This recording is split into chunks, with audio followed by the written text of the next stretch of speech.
plein phare sur le mondial de l'automobile. Voilà, on se retrouve une nouvelle fois porte de Versailles à Paris pour cette dernière journée concernant la présence d'Autoroute Info sur le stand de l'ASFA, l'association professionnelle des autoroutes et ouvrages routiers qui nous accueille depuis l'ouverture de ce mondial de l'automobile dans le pavillon 2.2. Le mondial qui fermera lui ses portes ce dimanche. Depuis ce matin, plein phare sur la voiture de demain. Le mondial, c'est avant tout la représentation du savoir-faire des constructeurs à travers des prototypes susceptibles de mettre en évidence des lignes, des technologies ou des équipements. Voilà pourquoi la voiture du jour est aussi un prototype. Il s'agit du Nissan Terra. Avec ce véhicule, la marque Nippon présente à la fois le futur de ses crossovers et son savoir-faire en matière de piles à combustible. Ce concept Terra cache également à l'intérieur plusieurs surprises. Étienne Henry, vice-président de la marque Nissan en charge des véhicules électriques et du planning produit, s'exprime au micro de Florent Collange. Terra, c'est l'avenir pour Nissan. Et ça sur deux aspects essentiellement. Le premier aspect, c'est son mode de fonctionnement. C'est un véhicule à pile à combustible, donc qui en fait fait partie de la grande famille des motorisations électriques. La technologie ici est basée sur un réservoir d'hydrogène et les émissions, c'est de l'eau. Donc c'est un véhicule propre, véhicule sans émissions, qui va tout à fait dans la mouvance de ce qu'on a initié avec Leaf. Le deuxième aspect, c'est le design, c'est le concept de ce véhicule. C'est un crossover. On ne peut pas dissocier les crossovers de la stratégie de Nissan. Donc on va certainement retrouver dans les futurs véhicules des signatures design, style, comme les phares, la calandre, des choses comme ça qui préfigurent les Nissan de demain. À l'intérieur, ce concept Terra est également un véritable laboratoire technologique, preuve que la voiture de demain sera inéluctablement communicante. Étienne Henry. Indéniablement, l'aspect télématique va aller bien au-delà de ce qu'on connaît aujourd'hui avec la radio ou la navigation. On va pouvoir surfer sur Internet, avoir accès à sa page Facebook, recevoir des messages. Ça fait partie de tout un éventail de fonctionnalités supplémentaires. Ce qu'on voit même dans le véhicule présenté, c'est qu'on a une tablette. Maintenant, c'est un objet de la vie courante. Et cette tablette, on l'emmène avec soi, on la connecte dans le véhicule. On a ses données, on n'est jamais séparés. Donc la connexion, elle est très forte avec le véhicule. Voilà, le prototype Terra est à découvrir sur le stand Nissan situé dans le pavillon 1. Pierre-Yves Lebert, bonjour. Bonjour. Vous êtes cofondateur de Symbio FCL et on vient d'entendre un son concernant un prototype chez Nissan avec un véhicule donc doté d'une pile à combustible. Et vous, c'est quelque chose que vous connaissez bien car Symbio FCL, vous fabriquez des kits concernant la pile à combustible. Alors tout à fait, nous on fabrique des kits pour équiper un certain nombre de véhicules. Donc sur le mondial de l'auto, nous avons présenté un kit sur la Kangoo Z2. Donc ce kit a exactement la même technologie que la Nissan Terra qui a été présentée, c'est-à-dire que ça fonctionne à base d'hydrogène. Et en fait on va rajouter, on va rééquiper la voiture après, qui est une voiture standard de chez Renault, une Z2 avec sa batterie. On rajoute un kit en fait pour doubler l'autonomie de ce véhicule. Donc en gros, dans une voiture dotée d'une pile à combustible qui va donc fonctionner à l'hydrogène, on a besoin de quoi, de mettre quoi dans une voiture, de l'eau? Alors non, pas de l'eau. Justement, la pile à combustible, ça produit de l'eau après avoir transformé de l'hydrogène en électricité. Donc en fait, on met de l'hydrogène gazeux sous pression. Donc on va dire quelque part, c'est un peu un véhicule à gaz. On va faire le plein avec de l'hydrogène dans des réservoirs sous pression. Et cet hydrogène va être transformé par un procédé électrochimique en électricité et en eau. Alors, il y a différentes tailles concernant la pile à combustible en fonction des usages peut-être.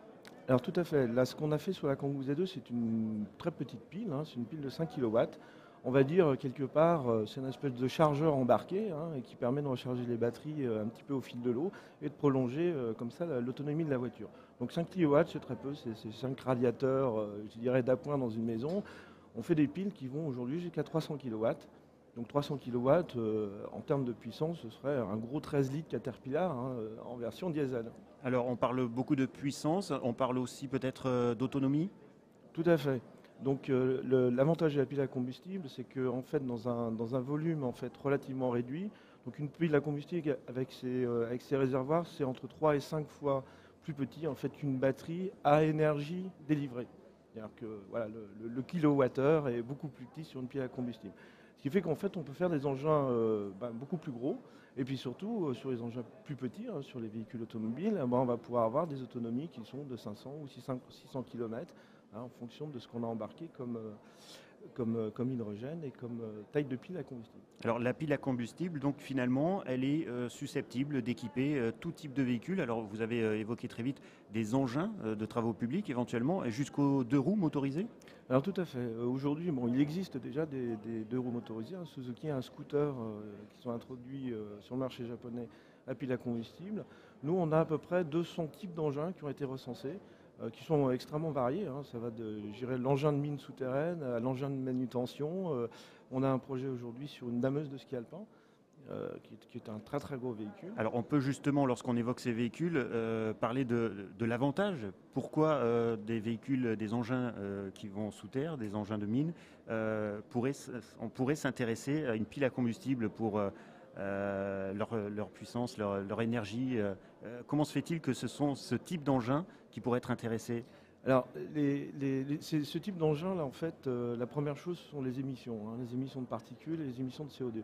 De particules, souvent, lorsqu'on est dans des conditions confinées, c'est vraiment de l'émission de particules, parce qu'on sait que les particules sont dangereuses pour la santé.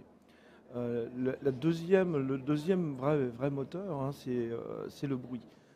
Une pile à combustible, ça ne fait pas de bruit, hein, ça fait un petit soufflement de ventilateur, parce qu'en fait, on envoie de l'air dans la pile. C'est un petit soufflement.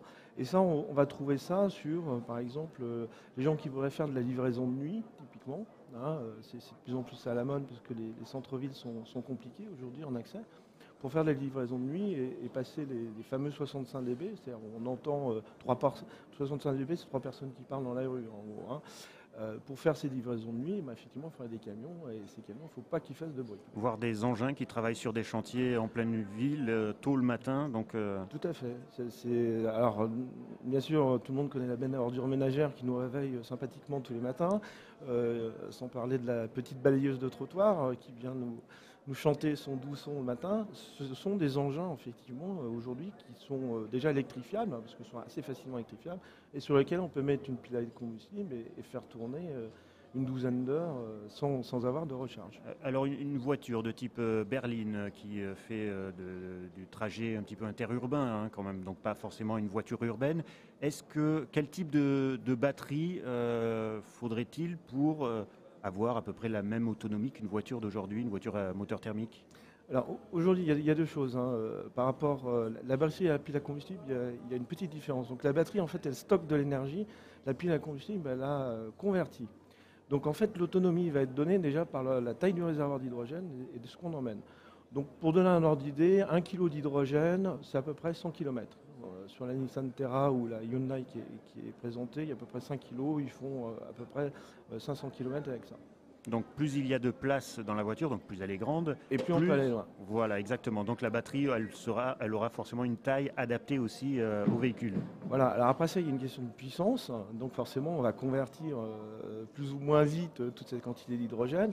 Et là, pour une berline, il faut au minimum une puissance de 40 kW. C'est-à-dire à peu près 60 chevaux. Hein, pour donner. 60 chevaux, c'est le minimum qu'on a pour faire rouler une voiture normalement. Alors puisqu'il s'agit de kit, vous arrivez aussi à estimer le coût de ce kit? Alors aujourd'hui, oui. Alors, ce qu'on maîtrise bien au niveau industriel aujourd'hui, c'est ce qu'on a fait sur la Kangoo.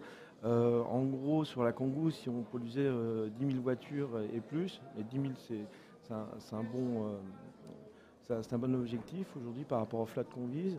On aurait un coût qui serait entre 6 et 7 000 euros de surcoût en fait sur la voiture, sachant qu'on a une autre caractéristique sur la pile à combustible, c'est que typiquement une fois que la voiture elle part en recyclage, on sait récupérer un certain nombre de pièces, dont les réservoirs, qui eux sont prévus pour 15 000 pleins. Alors là, on est en train de parler d'un système qui semble être un système pour l'automobile de demain, mais en fait, vous êtes en train de nous dire que la technologie est déjà prête? Alors aujourd'hui, oui, nous, on sait la produire, donc on a fait voir un certain nombre de prototypes. Si on est au mondial de l'auto, c'est pour la faire voir, cette voiture-là, et c'est parce que ça intéresse aussi un certain nombre de gens qui souhaiteraient acquérir des véhicules dont l'autonomie par rapport à la Z2 serait doublée pour des raisons opérationnelles. Hein, ce qui veut dire que des constructeurs, voire peut-être même déjà des clients s'intéressent à ce que vous fabriquez? Tout à fait. On a eu un retour très positif d'un certain nombre de clients, déjà avec des rendez-vous. Hein. pour des flottes qui peuvent être assez conséquentes. Alors qui sait, vous serez peut-être à nouveau là dans 2 ans avec des véhicules dotés de votre technologie? Ah bah écoutez, on peut l'espérer, oui, tout à fait. Merci Pierre-Yves Lebert. Je vous remercie. Dans la minute de l'innovation, les constructeurs qui innovent toujours sur le moteur thermique, exemple avec Audi, la marque allemande développe un nouveau procédé qui provoque l'arrêt du moteur en roulant avec l'aide du GPS et de sa reconnaissance topographique de la route. Les explications de Richard Croc d'Audi France au micro d'Adeline Després. Alors aujourd'hui, on a une nouvelle technologie qu'on a lancée sur nos voitures, d'abord par les modèles plus sportifs et qu'on vient de décliner sur l'Audi A1, qui est la technologie cylinder on demand, c'est-à-dire lorsque vous accélérez, l'ensemble des moteurs et des cylindres fonctionnent, et puis lorsque vous décélérez, ça ne sert à rien de faire fonctionner tous ces cylindres-là. Et on en fait fonctionner plus que la moitié, plus que 2. À l'avenir, on va réfléchir maintenant complètement à la désactivation de la totalité des cylindres lorsque vous décélérez complètement. Donc on aura une baisse significative de la consommation qu'on évalue à 15% environ. Ça va être signifié au conducteur sur le tableau de bord? Bien sûr, aujourd'hui, de même, lorsqu'il passe de 4 à 2 cylindres, il a une indication. Là, à nouveau, il aura une indication lui-même de relâcher la pédale d'accélérateur parce que la voiture lui indiquera qu'effectivement, on en descend d'eau au plat et qu'on n'a pas besoin d'activer l'accélération de ce véhicule. C'est une technologie aujourd'hui qu'on a testée sur nos voitures, qui fonctionne. Le temps de la développer et d'avoir l'ensemble des validations techniques, c'est une technologie qu'on pourra découvrir chez nous à court terme, disons 2 ou 3 ans. En bref, dans l'actualité, un nouveau rapport confirme la situation financière tendue chez PSA. Sollicité par les représentants du personnel, le cabinet d'experts Secafi a présenté un premier volet financier ce jeudi, avant d'autres analyses industrielles et sociales attendues courant novembre. D'ici là, 3 réunions État, direction, syndicats sont prévues. L'un de ces rendez-vous sera avec Arnaud Montebourg, le ministre du redressement productif, et il a été fixé au 25 octobre. Et puis, l'Automobile Club dénonce le projet de loi de finances portant sur le nouveau barème des malus automobiles. Selon l'association, un automobiliste sur 5 serait désormais touché par ce malus. À titre d'exemple, l'acquéreur d'une Renault Modus neuve se verrait ainsi taxé de 100 €, celui d'un Dacia Duster de 2600 €. L'Automobile Club déplore aussi le fait que les familles nombreuses nécessitant un véhicule de type monospace seront lourdement pénalisées. Prochain rendez-vous dans 3 quarts d'heure. À 14 h, il sera question de voitures communicantes en compagnie de Florent Collange. En attendant, le mondial de l'automobile est à suivre aussi sur autorouteinfo.fr et sur les réseaux sociaux.